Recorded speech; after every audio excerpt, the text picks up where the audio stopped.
Well, we thought it would be. We thought it was going to be something that had to do with training large models, right? I mean, but at the time, I thought it was probably going to be more something that had to do with content.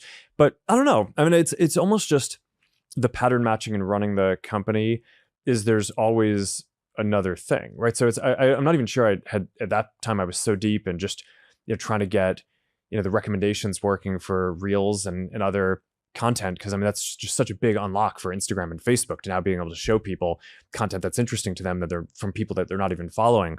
But yeah, I that ended up being a very good decision in retrospect. Yeah. Yeah. Okay. But it came from being behind. So then it wasn't like it wasn't like, oh, I was so far ahead. Actually, most of the times I think where we kind of make some decision that ends up seeming good is because we messed something up before and just didn't want to repeat the mistake.